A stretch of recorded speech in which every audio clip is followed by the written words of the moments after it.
What's up, team? It is MurderInc here, back with another Raid Shadow Legends video. Today talking about empowerment bonuses, to what extent it has affected the meta, so on and so forth. So there's a lot of really cool information that I want to get into today, with some pretty cool announcements as to what's to come, what you can expect in a future video on this channel that is going to be soon, not Plarium soon, MurderInc soon, so probably around Monday. So the first thing I want to say, if you enjoyed this channel, don't forget to smash that like button. It helps out a lot with the algorithm. Subscribe, turn on the notification bell so you don't miss that upcoming video. Now, what video am I talking about?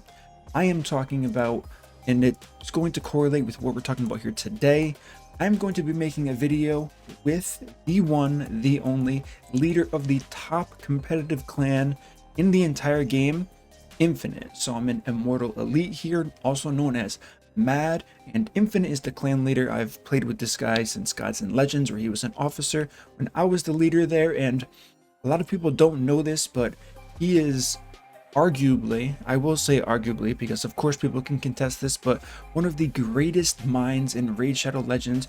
He has done so much for this game, breaking countless world records in dungeons, making really cool teams that a lot of people use today to farm lots of content. He has gotten rank 1 in the Doom Tower multiple times, every time he has in fact pushed for it.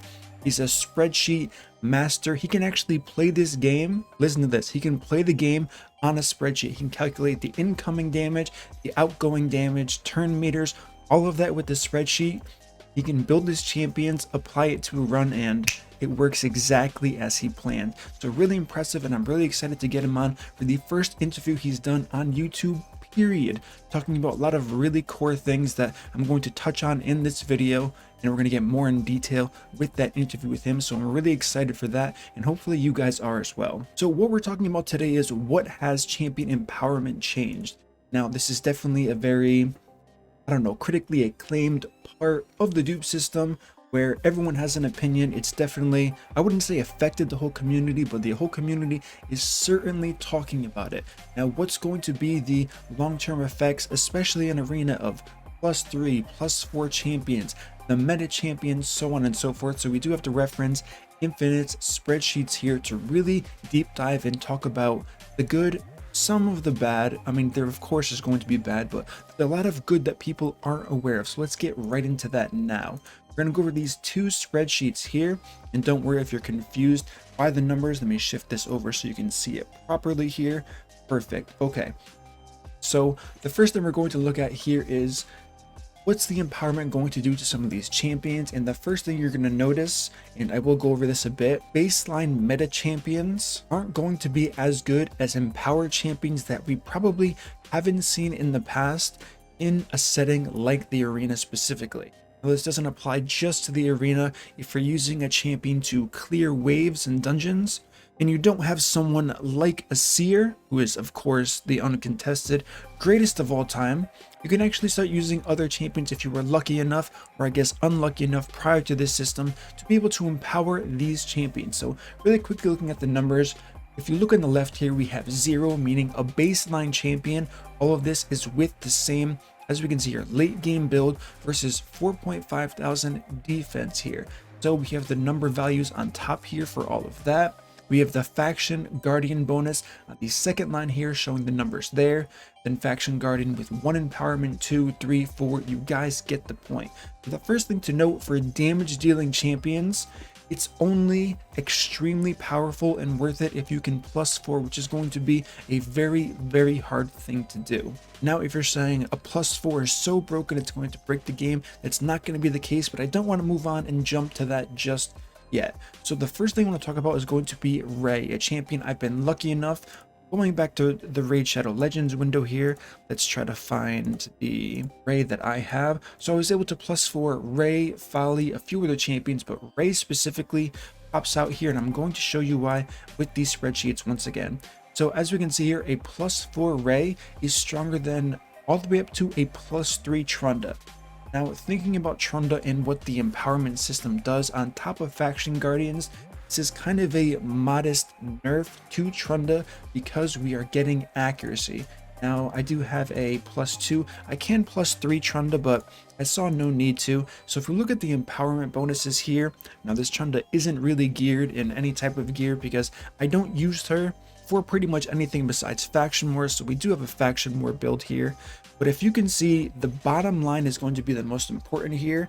And let me move over here. As we can see, I have +43 accuracy from artifacts alone. So without any type of empowerment with artifacts in Great Hall, we have 80, 90, 100, 110, 20, 30, 133 accuracy is base, as the game was before any of this faction guardian empowerment. Now we're getting an additional 55 accuracy, totaling this up to 188 accuracy, which that in itself isn't too bad. Being honest with you, 188 accuracy isn't too bad. It's still a little bit high, and as we all know, if Trunda doesn't double hit the target, she isn't very good as a nuker overall.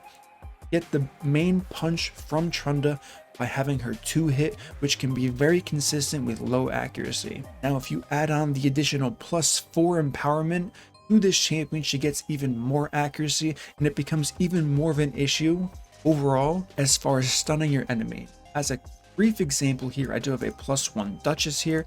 Let me just show you. She has 204 resistance with only 28 resistance from artifacts here. So as we can see already, me having, what was it, 160, 180, let me just triple check here because my memory isn't too great this morning. So as we can see, 188 accuracy. So even though I have 200, I could definitely reduce the resistance on my Duchess, but 188 to 200 ratio for accuracy and resistance. If you're not aware of this, accuracy is always weighted higher than resistance because of the percent chance. It's not a very great system, but it is what it is. So with that being said, Trunda is a very scary champion to bring, with that specific scenario being the fact that there is accuracy. So overall, yes, you can have an amazing Trunda at +4, even with 0 accuracy added on your artifacts, which is going to be extremely difficult on top of everything else you need to make that happen with high quality damage gear. So there's a lot of issues using Trunda, which comes to the main point of this video. Who else is going to be viable? How much are things going to be shaken up by this system? So moving on to Ray, the original point that I started talking about.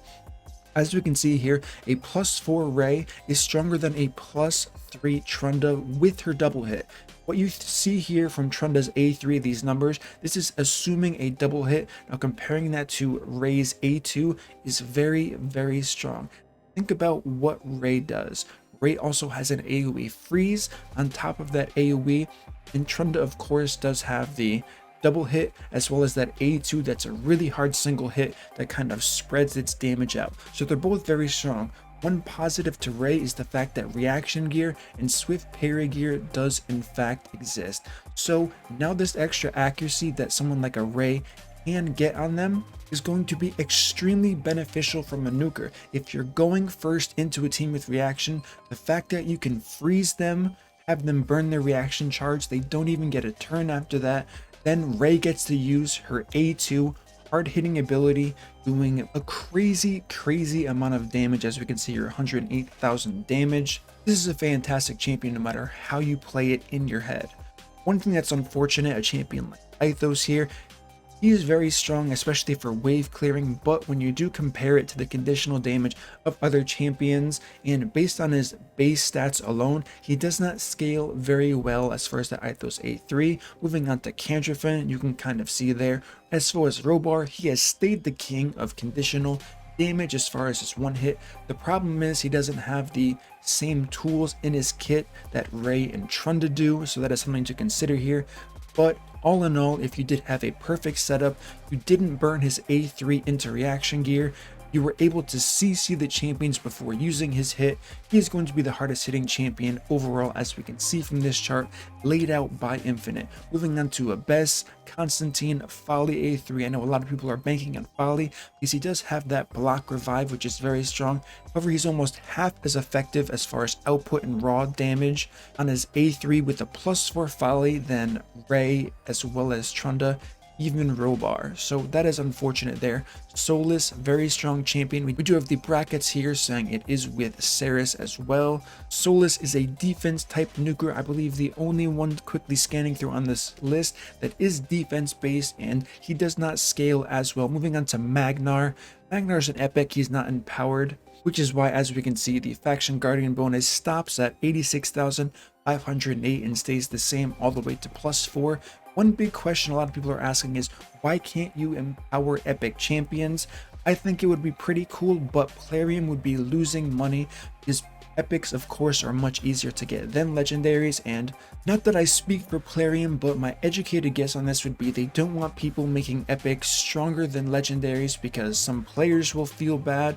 A lot of players will feel good, don't get me wrong, but there is going to be a large majority feeling bad for sure. Even though it already exists, I don't really want you to be able to empower epics to be stronger than legendaries, because what's the point in pulling shards, spending money on the game if you can just empower an epic, making it as strong as an entry level meta nuker or even stronger than that. So these are a few points I definitely want people to kind of consider here before judging the system too quickly. I mean, listen, everyone's entitled to their opinion, of course. I'm not here to censor anybody, which moves on in the next slide. And image I'm going to show you here that was compiled by Infinite. This is the amount of damage a Trunda is going to do to a Duchess. Duchess being probably one of the premier defense HP support champions in Arena for mitigating damage. So as we can see, Trunda +0, as is no faction bonus, with 7,770 attack, 284 crit damage. This was all min-max to be kind of perfect in the ratio of attack to crit damage. She's going to be doing 69% of Duchess's health, assuming Duchess is +0. If Duchess has a faction guardian bonus, as you can see here, it's 67, moving all the way up to a +4 faction guardian Duchess with the same stats as they had currently. 57% health is the amount of damage that baseline Trunda is going to do. Now let's skip all the way down to the max amount of damage a +4 Trunda can do to a +4 Duchess, and that is going to be 70% of the health. So what this chart is pretty much trying to show you guys is no one was one-shotting Duchess as it is, and that's not going to change with this empowerment bonus.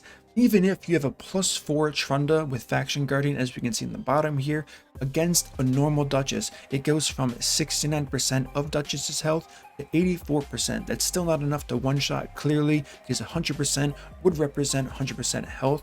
On top of that, even ignoring reaction for the moment, you have swift parry gear. So does it really matter if you make all of your nukers +4 if they're going to succumb to swift parry and they're not going to die anyways? So one important thing I do want to point out is, if you're going to empower a nuking champion based on the top image, once again, +4 of course is going to be the massive leap per se in their amount of power. +1, +2, +3. Yes, a bonus is a bonus, but it's rather small, so it might be worth just saving, filling out your faction guardian bonuses, seeing what the future PvP content is going to look like, and seeing how viable these champions are going to be in Hydra before straight up empowering these champions. Now, one thing to note on the opposite end, if you're looking at a support type champion, +4 of course is going to be the strongest. However, the gap isn't as large as attack based champions. So a really good sweet spot for people who cannot +4 support champion, +2 is definitely ideal. 69 to 74% and all the way to the max, 57 to 61%, and then it drops off significantly there, going from 61 to 70 with that +4. +4 of course being very hard to get. So like I previously mentioned, +4 is going to be the strongest no matter what.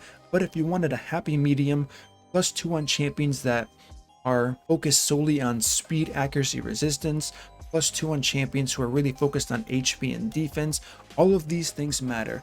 Now, one thing that I'm not sure if it's covered anywhere in these charts, I don't really see it, is going to be the faction guardian bonus to someone like a Duchess. How much does it affect?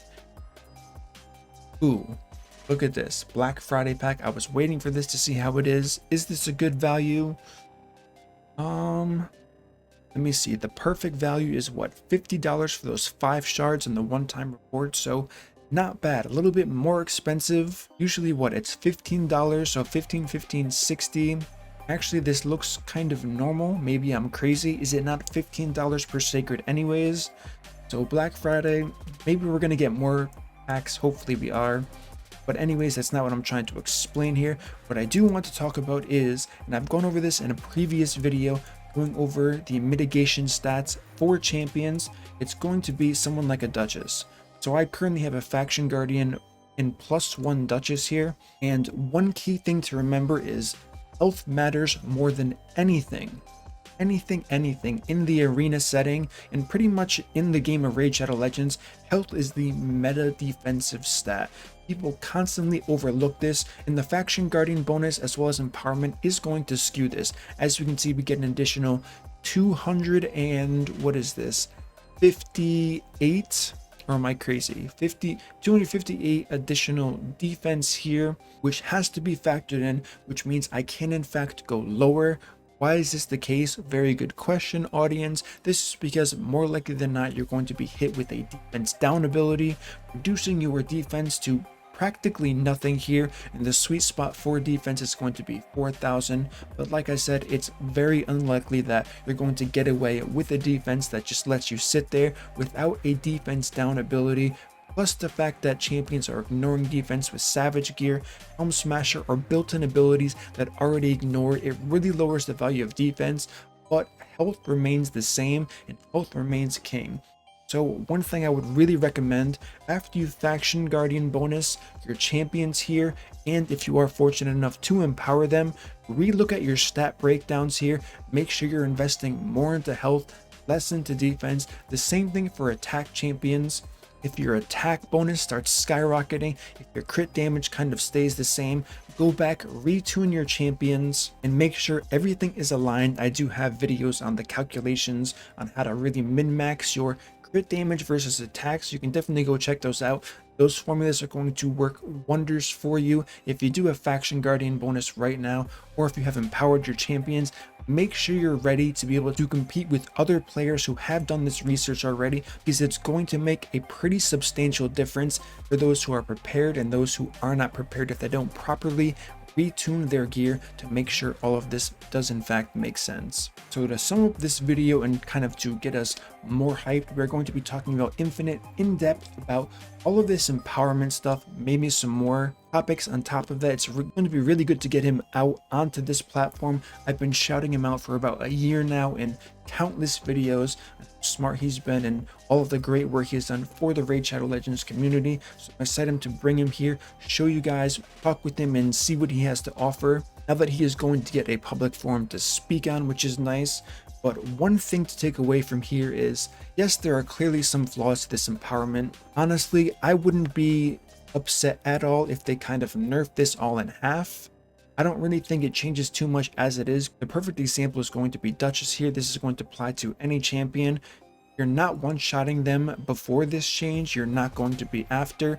Even if you're +4, they're +0, they're +4, you're +0, it's all going to stay relatively the same here. The one cool thing about this is a lot of champions, like I said, if you were unlucky, had to +4 Array, Aethos, Kanjafin, Robar, Abyss, Constantine, Folly, or Solus.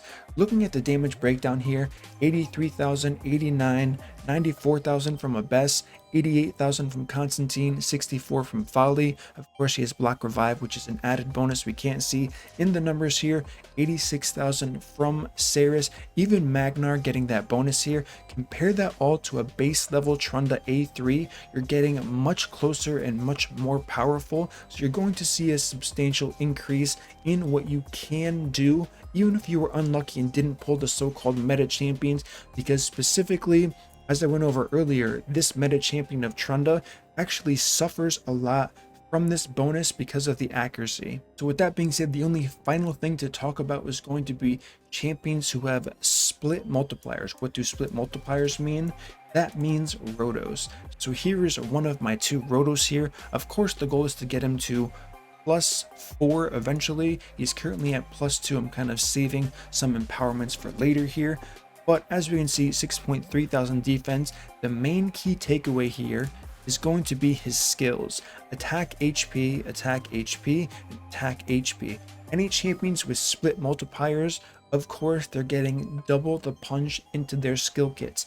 So even based on the initial research that was done by Infinite and a little bit by myself on top of this, there could be even more champions or future champions that are going to be released with split multipliers who can completely change who the best nukers in this game are depending on what their kit is. So if you are discouraged, wait a few platinum resets for people to really gauge themselves. The important point of this video was to make sure you're rebalancing all of your stats based on these bonuses, and there will be timestamps and time cards and links to those videos showing you how much HP you should have, how much defense you should have, and also the correlation between attack and crit damage. Of course, you always want 100% crit rate on top of that. So make sure those champions are ready if you are pushing arena, even if not platinum arena, even if you want to keep consistently farming gold 4, and maybe you were a little bit worried about some of these players getting +4 champions, completely breaking the game.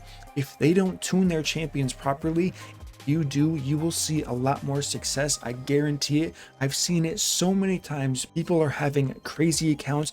I've even seen some accounts of people with +4 champions that have terrible gear that are worse than my champions at +0, no empowerment, no faction guardian bonus. Don't just be scared if you see a +4 champion. If they don't have the gear to back it up, gear isn't useless now. It's still just as important as before. So don't think that a +4 champion, even if you're on the receiving side of this, if you have a +4 meta nuker, you are not going to be insanely strong if you don't have the gear to back it up. Your rate of improvement is only going to increase based on what you already have. You really need a good solid foundation and building block of gear first for empowering your champions to see maximum potential results. And that's a really key point I think a lot of people aren't talking about when considering this system overall. Alright guys, that's going to conclude my video. Hopefully you enjoyed it. If you do enjoy this content, once again, don't forget to subscribe, like the video, turn on the notification bell so you don't miss my upcoming content, and I will see you all in my next upload.